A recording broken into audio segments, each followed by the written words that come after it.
What's going on, guys? Steve here with Scotch and Things. A new video for you. I just want to say thank you to all the new subscribers out there. You guys have been great helping the channel grow. Sorry the videos have been kind of sporadic. I've been on the road for work, so when I'm home I try and do one or two and get them up for you guys. That being said, I want to show you my Chris Reeves large Sebenza 21 with the Insingo blade. And you know what I just noticed? Nope, never mind. Sorry, I thought it was plain, but I hadn't really looked at the box much since I got it. So large Sebenza 21 plain. Plain meaning, if you're new to the Sebenza world, it's just this standard Sebenza. There's no graphics or inlays. It's just plain. They call them PJs, plain Janes, with the Insingo blade. And I have to get into the packaging real quick. In some of my other knife videos, I've talked about it. It's a nice detail. When you get nice packaging, when you're spending this kind of money and you get nice packaging, you know, like with, you know, Ramon Chavez, awesome packaging there. You know, Microtech boxes are nice. It's a nice touch. So you open it up, here's what you get. So their Crucible CPM is the steel they use. And with your, you know, if you buy them new or used the secondary market is insane. I joined a couple Facebook groups. If you're interested, there's a buy sell trade, like one where you can find deals on them, people selling them, and then one just for pictures. Crazy following. But they come with a card. Large Sebenza tells you what it is. So it's the CPM S35 VN steel that Chris Reeves basically helped develop, helped pioneer. And then it would tell you, you know, it's got the Insingo blade, and its birth date is October 23rd, 2018. Even though it's from 2018, it was still new. I bought it brand new from a store. It just sat, you know, on a shelf. You know, a warranty card, and we'll go over that. I didn't fill it out, but I've already had to send mine in for warranty work a week after owning it. And just kind of a timeline of Chris Reeves stuff. It comes with a cool little, it comes wrapped in this cool little microfiber cloth with Chris Reeves embossed on it. Nice touch. And also then comes with some of their grease. I think it's like a white fluorinated grease for lubing it, and a little Allen key, because unlike some knife companies who don't want you to take apart their knives, Chris Reeves encourages it. They encourage you to take apart your knife. I guess it's super simple. I haven't done it yet. I will eventually when it needs cleaning. But they encourage you to take apart your knife, and look at that. And, you know, clean it, do what you need to do to it. So let's talk Chris Reeves real quick. If you're like me, who was into knives or newly getting into knives, and it seems crazy if you watch my past couple knife videos, I've really lately spent a lot of money on knives. Whereas a year ago, this Spyderco Delica 4, which is an awesome knife in its own right, was my most expensive knife I owned. And I just kind of got in, not because I wanted to spend money, I finally, after a bunch of like $10 and $20 knives and, you know, not staying sharp and breaking, getting loose in the pivot and just stuff like that, I finally realized you get what you pay for with knives. And don't get me wrong, there's great budget knives out there. But I'd seen these people talking about Chris Reeve and, you know, Blade HQ and doing research and watching knife videos, and I'm like, man, that's a lot of money to spend. That is a lot of money to spend. I'll never get that. Look how plain it is. It's not flashy. There's nothing. And then I started doing more research. I was like, yeah. And they intrigued me, and I thought, okay, I might check it out. So I, and this is a, like I said, this is a big purchase to buy sight unseen. Like if you were to order it from Blade HQ or one of the other online knife stores. Luckily, I mean, an hour and a half from me was a knife store, and they carry Chris Reeve. So I was able to go in store, touch it, feel it, and immediately, I mean, just look at the smoothness. This blade, this thing, people talk about Chris Reeves is precision. And it is down to aerospace precision, all the tolerances on this knife. And that is what makes it so, it's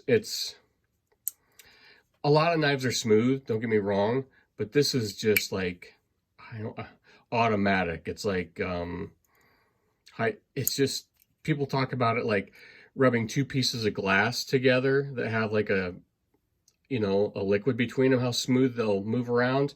And that's what it's like. It's no matter what, every time it's the same. It's just smooth. I don't want to say like hydraulic. I don't know how to describe it. It's just really smooth. And like my Chavez is smooth, but this is on another level. All USA made.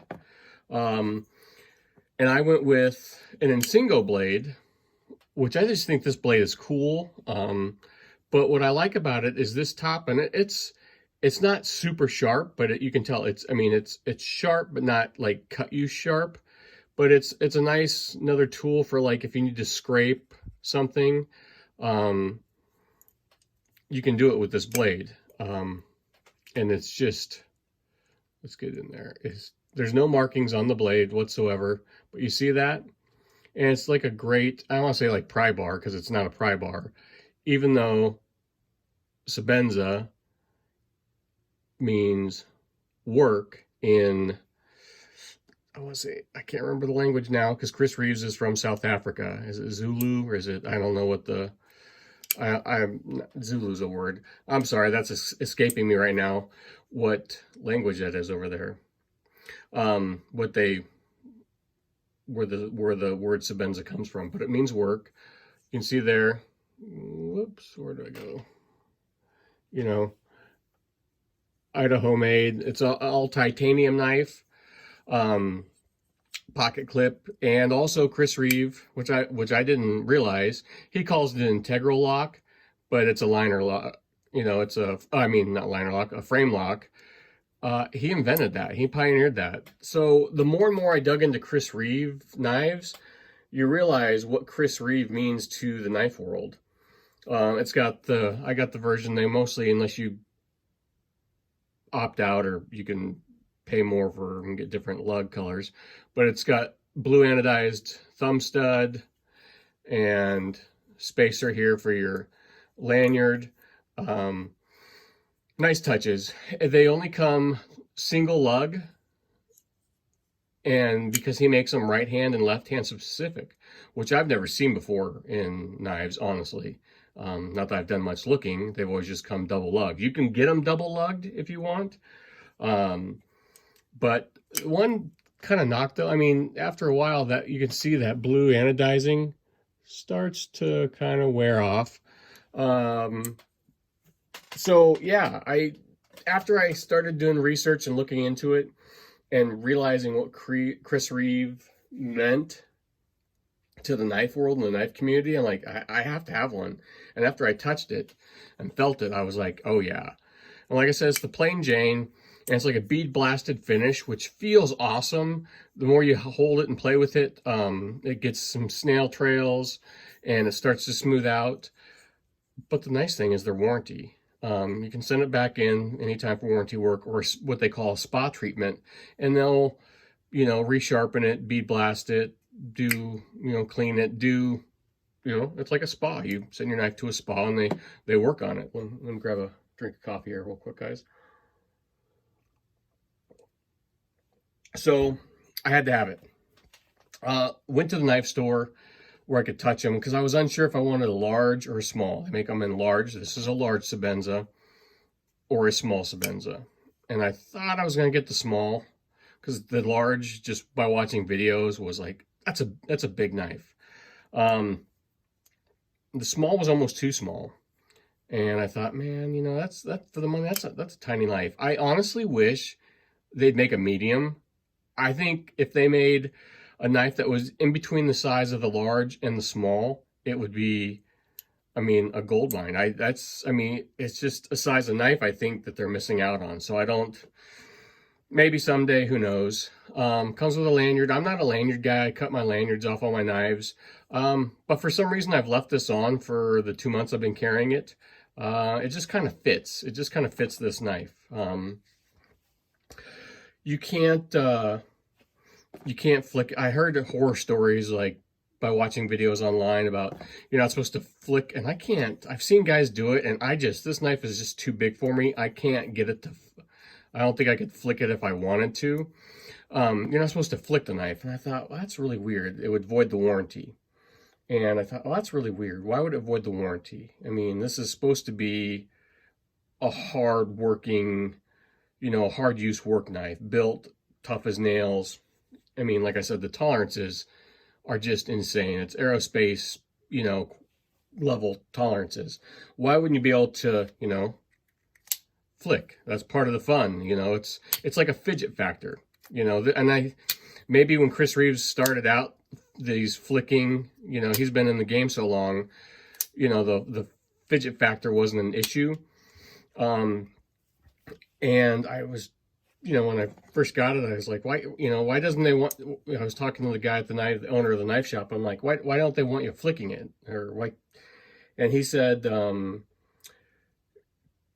if you were to ask Chris Reeves that, he'd ask you, your knife is a tool, and it's not supposed to be played with, and you bring it out of your pocket and you open it when you're going to use it. And that's just what he said. That he goes, that's kind of the explanation you'd get from Chris Reeves if you were to ask him that. They're not toys. It's not supposed to be something which, you know, you're just sitting there flicking. But there's something just ultra satisfying about this right here. How buttery smooth this action is just, you can just do this all day long. It's incredibly smooth. You know, and he said he's kind of a no-nonsense guy, and this knife is made for work, and it's not a toy, and that's that. So I was like, all right, cool.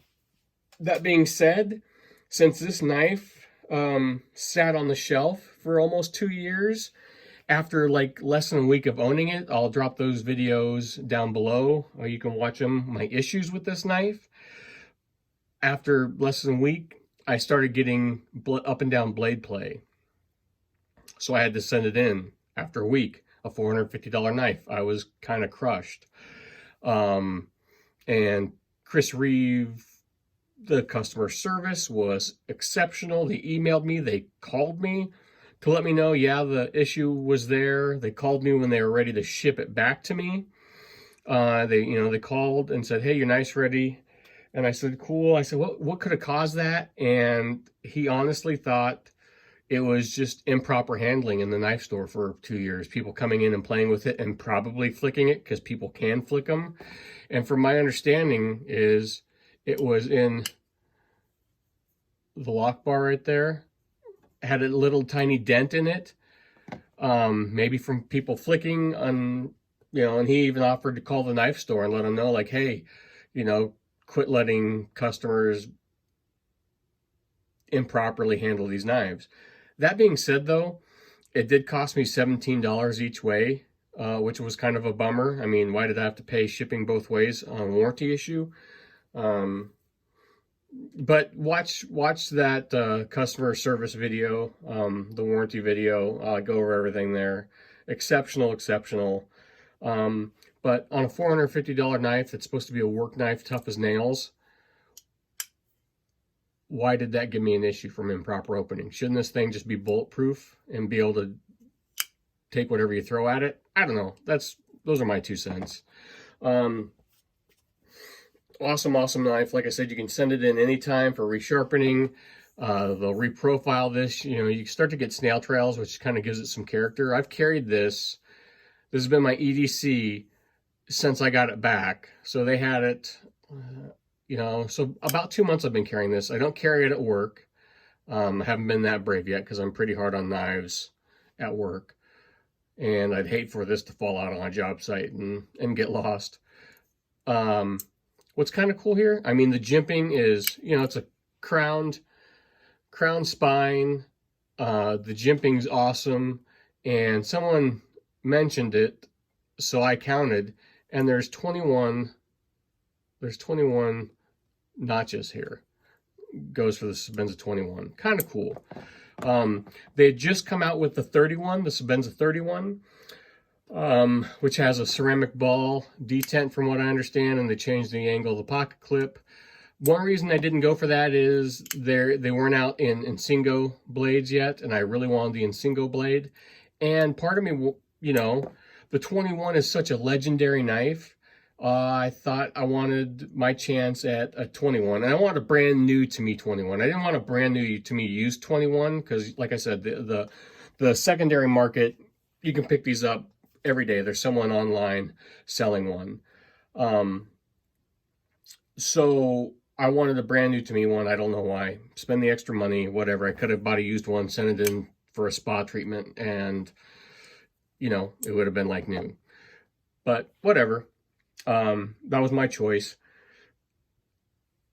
So I wanted a piece of history. Not that it's going to go up in value, because it won't. I mean, it's just a knife. It's a, you know, they're supposedly 31s newer and better. And what I didn't realize is, after doing some research, is I wanted a knife, like, I know that this knife, when it came off the finish line, Chris Reeves would play with them and inspect a lot of knives. And since this is old stock from 2018, he could have very well, he didn't inspect every knife, but he inspected he could have had his hands on this knife, and that was cool to me.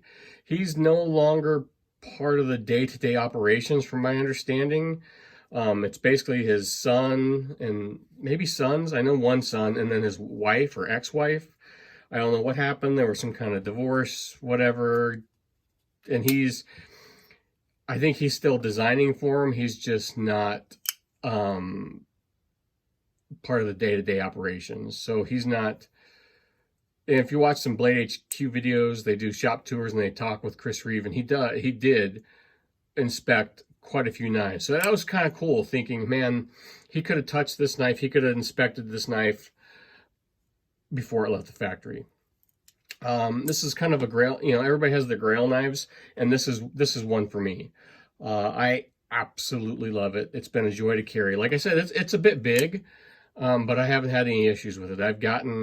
I was never a big knife guy, but recently I've carried larger and larger blades, and I enjoy them. I would love if they made a medium. I think that would be ideal.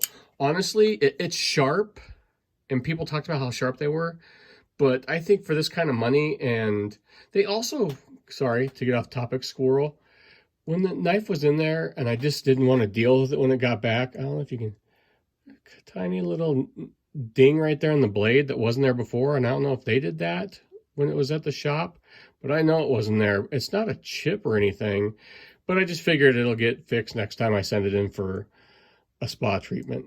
No big deal, but I think it should come sharper. I'm sorry, you spend $450 and they brag about sharpness and Rockwell hardness and all these things, and my Microtechs, I think it should come Microtech razor sharp. Everything should, as far as I'm concerned, Microtech sets the standards for sharpness, and that's how sharp this knife should come. But otherwise, it's been just a joy for a knife. It's, like I said, there's not the flick it fidget factor,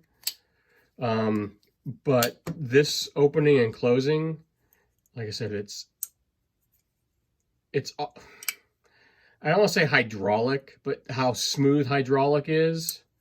I mean, Look at that. This thing is just,